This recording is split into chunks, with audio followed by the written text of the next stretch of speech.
Since the first Final Fantasy game was released back in 1987, creator Squaresoft, now Square Enix, produced over 20 games for the series.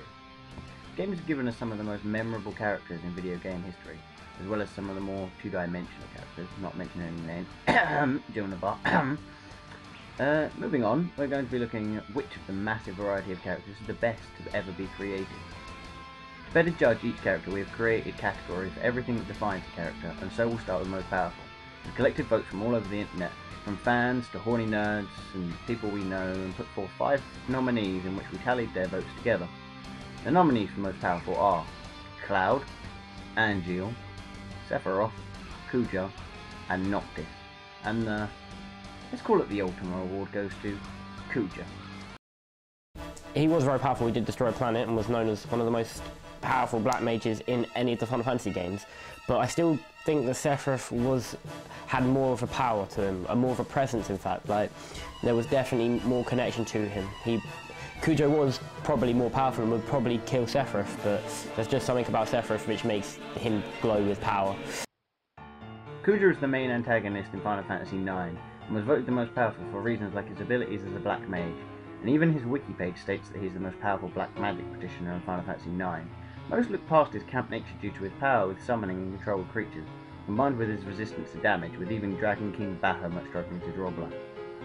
Moving on to the most popular of the series, this award goes to the character that most people voted their favourite as a collective, and the nominees are Cloud, Squall, Sephiroth, Vincent, and Auron. And the winner is Cloud. Cloud, definitely the most iconic character in Final Fantasy, but I'm not sure whether I would say most popular, because a lot of people like Vincent, for instance, and Red 13. I mean, if you say Cloud, everyone knows who you're talking about. Everyone sees the spiky-haired, blonde, arrogant hero. So, but everyone knows his name, so I suppose he is the most popular. As with Final Fantasy VII, Cloud has become the most recognised character of the series. Final Fantasy VII brought JRPGs to the US and Europe.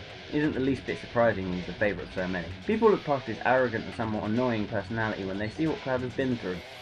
There was even a film made for Final Fantasy VII, remastering the characters and outstanding graphics, meaning that Cloud was in the biggest range of games, including Final Fantasy Tactics War of the Lions, Crisis Core, Dirge of Cerberus, and of course the original Final Fantasy VII. Next we move on to Best Appearance. Now there were so many that were favorited that this category has to have 8 nominees, who are Cloud, Reno, Auron, Vincent, Balthier, Red 13, Yuna, and Tifa. And the winner is Vincent.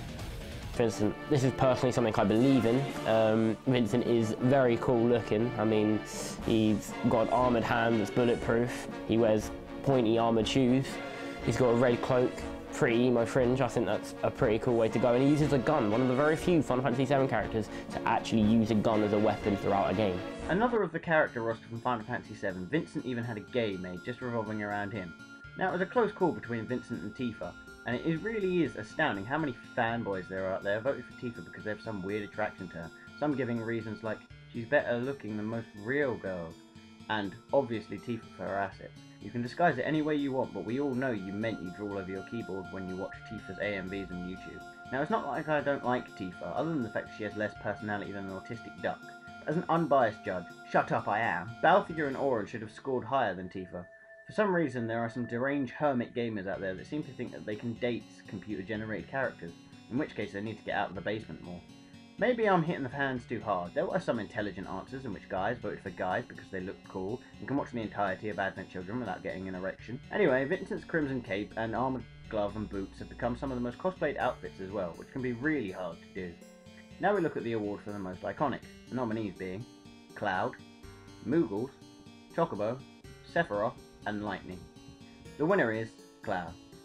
Cloud, as I said, he is the most iconic. I'm sorry, but anyway, you know, I mean, although Square Enix and Squaresoft, they kind of switch names and such, but anyway, you know, Cloud is known, like, anywhere you go, so definitely the most iconic. The most iconic award was a hard one to give. Older fans of the series voted for Cloud, hardcore fans voting for the Chocobo, and newer fans of the series voted for Lightning. Cloud won because he is the most recognised character in the game, being a character that most people think of when you mention Final Fantasy. Final Fantasy VII bringing Final Fantasy to the rest of the world featured Cloud on the cover art of the game, including the film Advent Children. The next award is for the most connecting, which will go to the character that players felt most emotionally attached to. and the nominees are Vincent, Garnet, Tidus and Yuna, I'm sorry but they had to be put together, Auron, and Aeris. And the winner is Aeris. Aeris. I personally do not think there's enough history behind her in the storyline of Final Fantasy VII to be connected with her. I would much rather be connected to someone like Yuna and Tidus. They are much easier to connect with. But I think every Final Fantasy player cried when Aeris died, so there is a connection there. Aeris' death in Final Fantasy VII was said to be one of the most saddest moments in gaming history, and with the old graphics certainly did an amazing job of creating an atmosphere and drawing players into the story. This is the category that started my thinking that Squaresoft, Square Enix are evil, in the fact that every game they release, they try and do something to make us cry, in which they're nearly always successful. Anyway, back to Aeris. The story behind her made her death that much more sad, not to mention with the romantic tension in the past between her and Zack, with him dying as well. The overall story of Aeris was extremely sad, especially the scene with Cloud releasing her in the lake, which was remastered in Advent Children. Next we move on to best storyline, going to the character who has the best individual storyline separate from a game. The nominees are Cloud, Squall, Vincent, Auron, and Zidane. And the winner is Vincent. He had probably the longest storyline other than Cloud. I mean, there was a lot going on in such a short kind of space of time. I mean, he was a Shinra experiment, and he was sent to guard Lucrezia Crescent, I think. She gave birth to Sephiroth, and now he seeks revenge on Hujo, so that's why he joined your party. And he was also part of a game, Dirge of Cerberus, which was an expansion to Final Fantasy VII, which explained his part after Final Fantasy VII, which was quite clever. You meet Yuffie again and all of the old lot. Vincent definitely had an extremely long and more complex story than others. It was very well thought out for a character who didn't join the party automatically, the game prompting you to take a side quest just to introduce the awkward bastard. But his story is undoubtedly the best, even if my interviewee insists on disagreeing with me. But everyone has their own opinion and there's no way to really determine the best character. Now I'm wondering what the point of this documentary was. Oh yes, to see what the most voted for character is, as everything can be represented by numbers. Moving on, Vincent even had a game made for him in which he was made the main character, exploring more of his story after the events of Final Fantasy VII. His story was very in-depth, indirectly giving birth to Sephiroth, not that he has the necessary organs to do so directly, and that he is chaos in some confusing way in which he is, but he isn't. So, on to the most popular game. Well, I guess the nominees are all of them, so no need for the ever-growing list of games and sub-games. So the winner is Final Fantasy VII. Final Fantasy VII, I have to say that for its time it was probably the best storyline going. For the graphics in it were quite terrible, but the gameplay, the way you felt about playing it, I mean, everyone I know that's played it has played it more than once. They can't help but go back to it. It's a brilliant game. Then again, 10 and 9, I mean, the first Final Fantasy game I played was 9, like by myself, and that was brilliant. I absolutely loved it, and I really thought that was the best, but 7, it's got so much to it.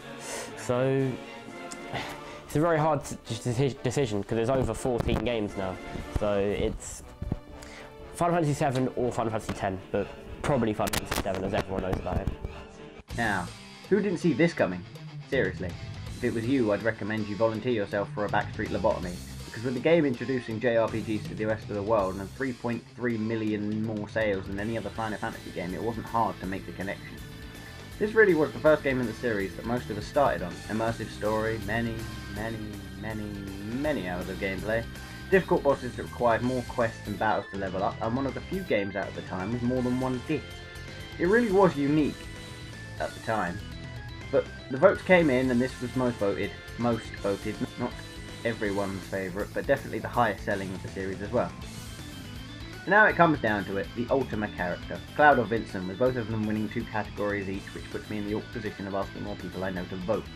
So without further ado, the Ultimate character of Final Fantasy is Wakka! No, it was Vincent, but you can't deny that he's lovable. But what does our interviewee think? You can bet he agrees.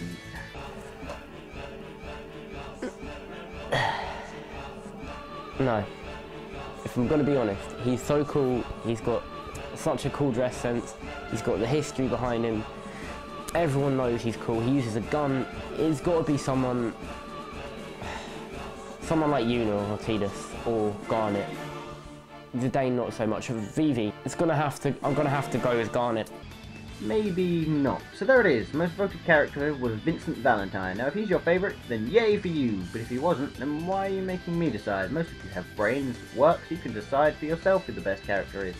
Noting the minor cases of fans with fewer brain cells than a sponge who need me to tell them who their favourite character is, figure it out for yourself. So to finish, I thought this would be best suited.